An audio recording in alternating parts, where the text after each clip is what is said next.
For 2 weeks, I kept smelling stale urine everywhere I went. When I was hiking, I would get a whiff. In my car, I would get a whiff.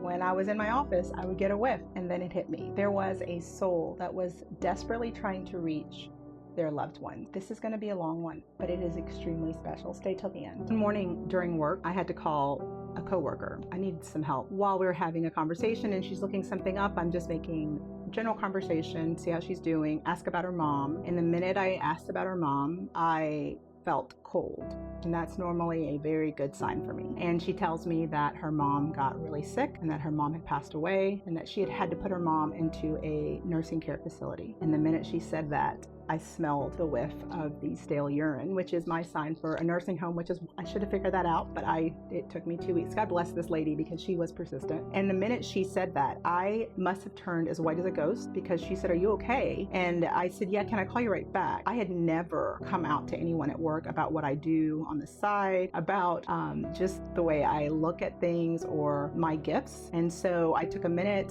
got myself some water and got settled and decided I was going to do it. I was going to come out of the closet, if you will. It was such a strong feeling I had to talk to her about, I don't even know what. So I call her back and I have her tell me the story about like how her mom passed away, because I knew that there was a message in there somewhere. I needed to know more.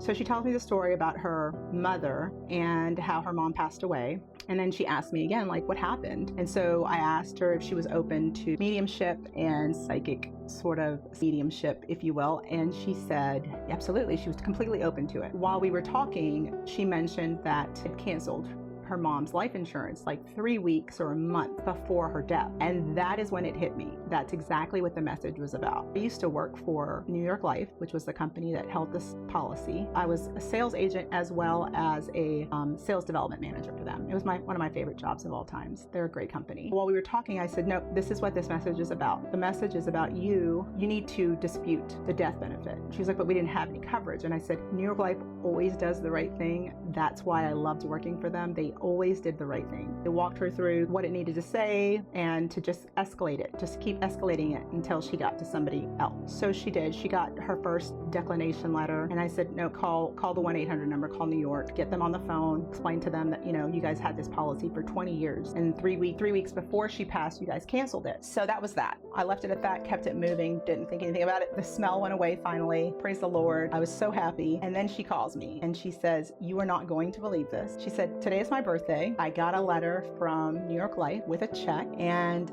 they paid out.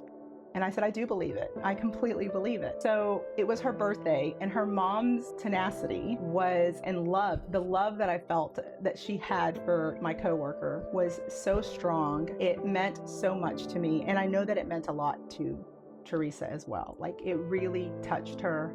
And I know that it was special.